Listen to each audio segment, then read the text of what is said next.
Welcome to Key Conversations, where you get to connect with the best of the music business, unlocking the secrets to exploding your music career, presented by In the Key of Success. I'm your host, Cheryl B. Engelhardt.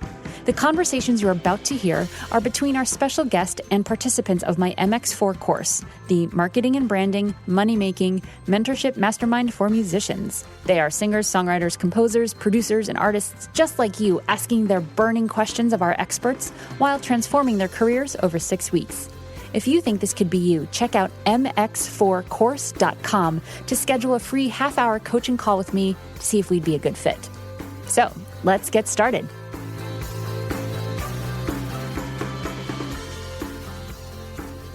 We are back with Lou Plaia. We are going to pick it up where we left off last week, talking about Reverb Nation. Speaking of money, I get a lot of questions about licensing, and no one asked this question, so I'm going to put it in there, because I know that if you go under the opportunities in your dashboard of Reverb Nation, you have submissions, you have opportunity settings, and then you also have this thing called licensing. And this is such a huge thing because it's such a desired thing to get your music out there, especially if you're not touring as much. Licensing is sort of the other side of the coin as a musician. And I transitioned from being totally touring based to now I still want to record, but if you're making a record, if you're not touring, what do you do with it? And licensing is kind of the next answer. So I know that Reverb Nation has got some stuff in the licensing department, but I wanted to hear a little bit from you, like what does that look like for an indie artist, and what does that take to get licensed? Sure. We have a partnership the last couple of years with a music library called APM, and they're the largest music library in the world. They actually scour our website for songs that they feel are great songs. Some of you guys may have an invite in that licensing thing. It may say you've been invited to our program. It's a good thing because not everybody gets that. You take advantage of it, read it, make sure it's something you would want to do. I believe it's not exclusive to the artist, but I believe that the song that they want, that is exclusive. So I think it's exclusive for a year, which kind of makes sense because you don't want a million publishing companies or licensing companies pitching the same song to the same people. It's a 1 year exclusive that they want to pitch it to people, but it might be for you. Another thing with a lot of music libraries, they may not pay as much as regular publishing company would. Sometimes it's free. You want to get on MTV Beach House. I don't even know if that exists anymore. I'm just making it up. But they may say, well, it's just for exposure. It's free. We want your song. You got to decide. Do you want to get that song out there and get paid nothing, or do you want to hold on to it with the hope that somebody else is going to pick it up? That's totally up to you guys. We leave everything in your hands. We also have this curation team that is listening to music every day, and it's fairly new. It's about a year and a half old, where we have this big A&R team, all different genres all over the country, and they literally listen to every song that comes in, all the back catalog that's been on the website. They're getting caught up with all that. They may invite you in as well. So they may say, we'd like to hold on to your song, lock it, I think they call it, so we can pitch it to people. That's really cool. That's pretty rare. I mean, I don't want to say rare. It's rare compared to 4 million bands that are out there, but we're seeing a lot of that happen now where artists are starting to get cool things out of it. Yeah, cool.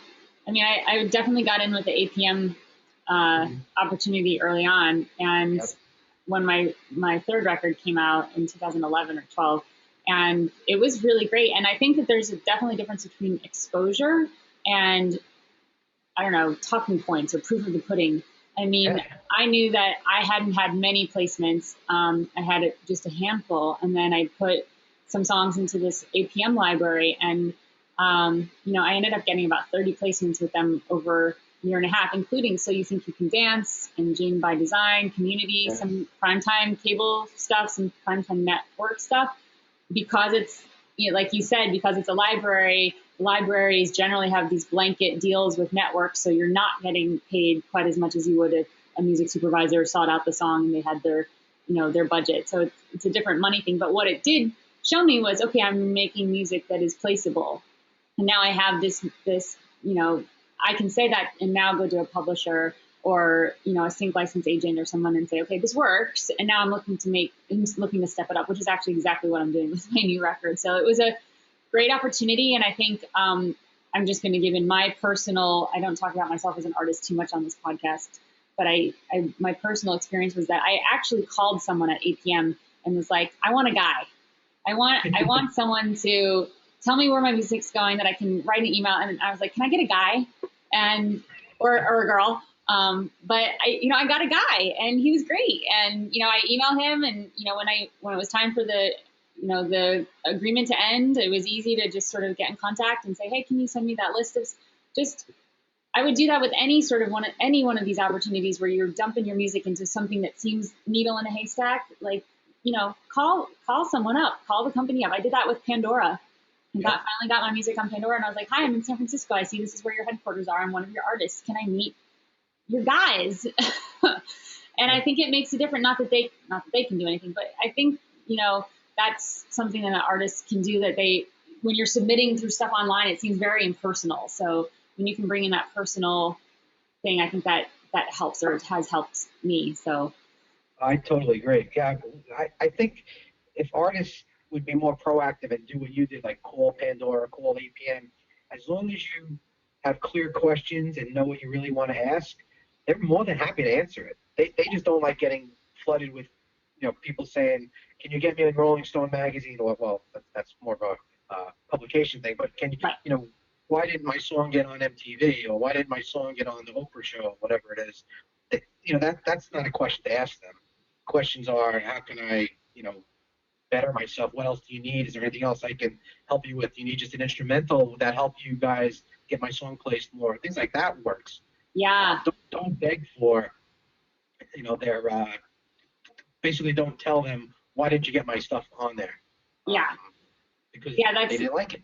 Yeah, I don't like that either. And the check out this new song, blah, blah, all that stuff, like you need to figure out how you're an opportunity for them. What problem for them are you solving? And the instrumental thing is great, by the way. Like about 75% of all of those placements were my instrumentals. Yep. So the other thing is if you think your hit radio song is going to be a good placement, it's probably not. The reason that songs are hits on radio is because they have a hook that draws your ear and there's a lyrical thing. That's the stuff that's distracting under a TV show with dialogue.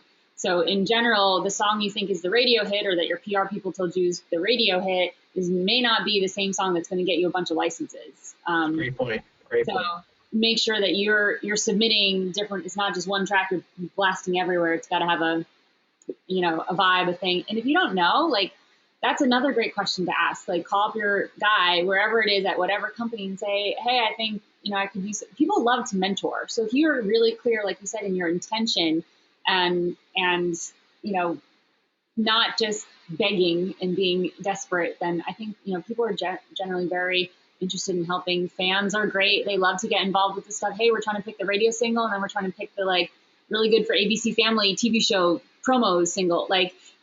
People would love to get in on that. You send a playlist and have people vote. Like that's fan engagement right there. That's also helping you.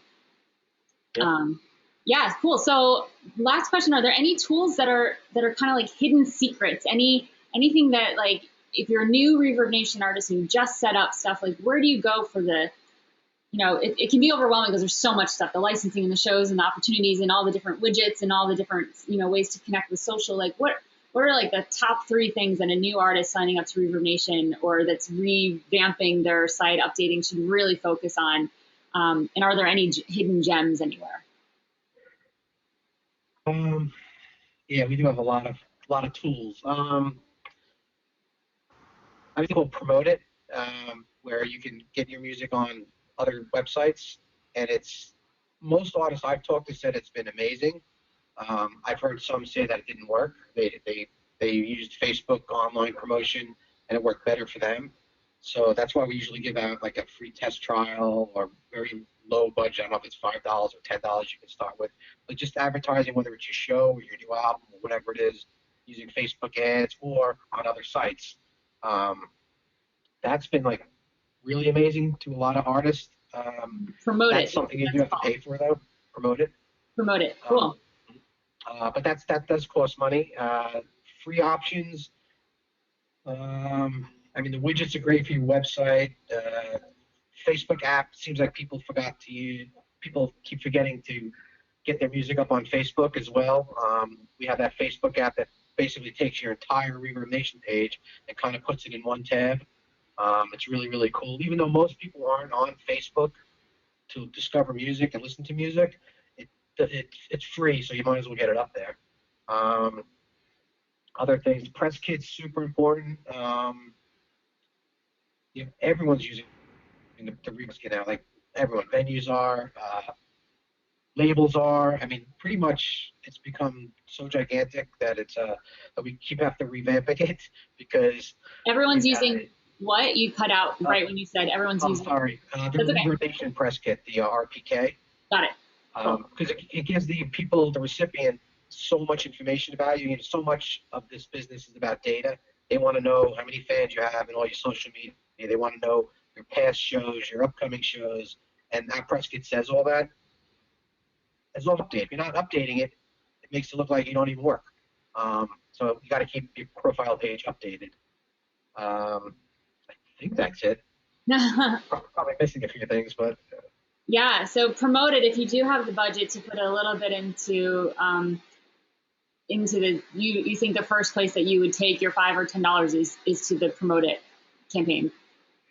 Yeah, I would try that because it's also good to see if you're getting a reaction. I've had bands say that they didn't get a lot of people signing up for their mailing list through it because I think that was their call to action. Mm-hmm. And it's possible that the song wasn't any good or it didn't work. And then you go back and you try another one and maybe it will work. So it kind of not only is it helping you promote your new single or new album or shows, because you target it very much. You can target to New York area, for instance, for your shows or something like that.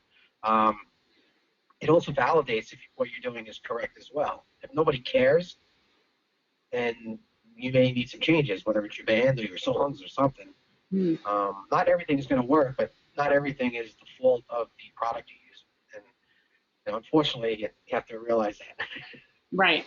Yeah. And I mean, that's hard. Sometimes people don't ask for feedback because they're afraid of hearing, the answers. But if you want something to change, you got to do something different. So I think that's a good way to get data for yourself. I mean, mm-hmm. You're right. It is a total data-driven industry right now. So the other question that I just came up with is, at a certain point, I think the email list, you can collect free emails up to 500, and then it's a service charge. Is that? Yes. Yeah. So it's the first 500 is free. But we just changed our pricing structure a couple of months ago. So now I believe it's $9.99 a month or $100 a year. And now with that, you get a lot of things. You get the press kit, you get the email system, you get a lot of things for $10 a month. But if you want to just use the free service, if you're a new band starting out, you have less than 500 bands, use the free thing. I tell bands all the time, most of them probably only need the free tools on ReverbNation because they're just not as big as they think they are, where they should be spending money. Like, don't be promoting your album if you don't have any fans, because who's going to buy it? Who's going to, the return on investment of that ad probably isn't worth it. If you have no fans, who are you selling to? Right.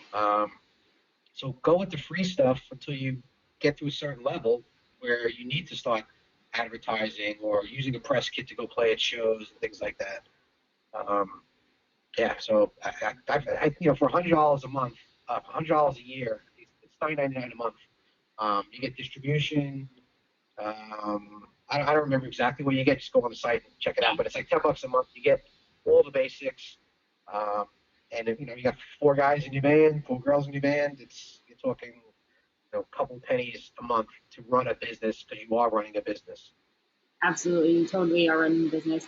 And if you're already using a mail email collection system, like you've been set up with like MailChimp or one of the outside ones, is there a way to? I mean, I get people signing up all the time on my ReverbNation, and I'm not actively promoting that because I have another system in place. How do you can you just download those, bring them over, and then reset the ticker, or it doesn't work like that? You can export your email list on Reach at any time. So if you have 400 fans on there, you can automatically export that, and you can put it in your other service, it's MailChimp, whatever else you're using. That's cool. That's a question. Yeah, that was the question. And it's, you guys make it really easy to sort of have the musician work with whatever, every musician's got their, some people are more on Instagram, some people already have this set up, some people have this, and then it's like, okay, but I need this through Reverb Nation. And it's really flexible and malleable to work within whatever anyone needs. I always use that as like a home base, and you also have everything. So it's a good checklist too. Like, do I have all these things in play? Yeah. Like, the widget here and the music player here and the promoting it here and looking into licensing. And it's always fun to go through the opportunities and see if something sort of stands out and like, oh yeah, that would be me. Like I should make an effort. So, yeah, great. Well, that's all the questions that I had, and I got all the questions from the MX4 participants covered. So if there's anything else that you want to add that missed, sort of covered a lot of ground, but. Yeah, I mean, I think that's it. Just keep things updating, keep your content up to date, your profile up to date. We work with so many people in the industry now. We're working with a lot of the major labels. They're always looking for, new bands, new roster, with the licensing companies looking for new songs, whatever it is. So you may have been passed over by our A&R, our in-house A&R team. Yeah. But your next song might not be. We're not looking to sign bands, so it's really about songs in a lot of cases. Just keep writing good music, going out playing live. Nothing really that new. It's not that unique. You should have always been doing this anyway. Yeah, but it's good to hear, especially in the context of having opportunities and what the people on the other side of that opportunity are looking for. So It's important to keep being fresh, and there's so many things to do. So to schedule it. Oh, guys, anyone listening to this podcast is going to get so sick of hearing me say this, but if you've got a task to do, don't put it on some list that's going to get buried in your laundry. Put it in your schedule, in your calendar for a certain time. And when that time pops up, just sit down and do it, no matter how much you don't feel like it. But yeah, awesome. Lou, thank you so much for the inside scoop of Reverb Nation and sharing all this stuff and your experience and just being humble and honest and everything. And I'll probably see you hopefully before Millennium Music Conference, but that's sort of where I see you every year. Yeah. So you got to go. There's a bunch of other ones you should go to, but we'll talk afterwards. Yeah, awesome. Okay, cool. Well, we'll be back next week. And again, thanks to Lou. Thank you. Thank you very much. Stay tuned for next week when we get to pick the brain of Bree Noble. You definitely don't want to miss this one. Please don't forget to rate and comment on iTunes and Stitcher Radio if you like this podcast. It's the best way to keep it going, get more subscribers, and continue to share this awesome information with the indie music community. Thank you, and we'll see you next time.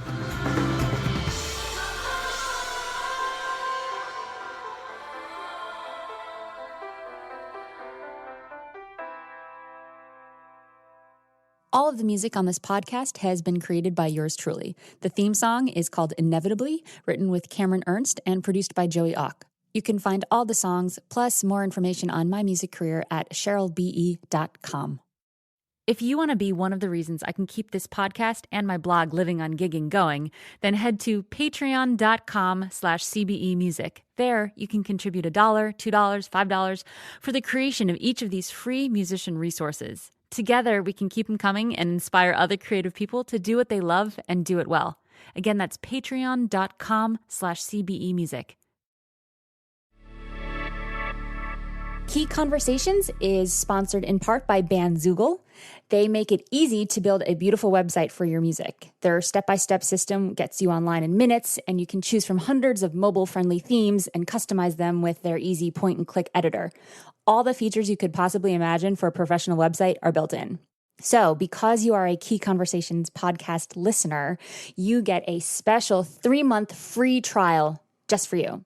Go to www.inthekeyofsuccess.com/resources and click on the Bandzoogle logo to access your free extended trial.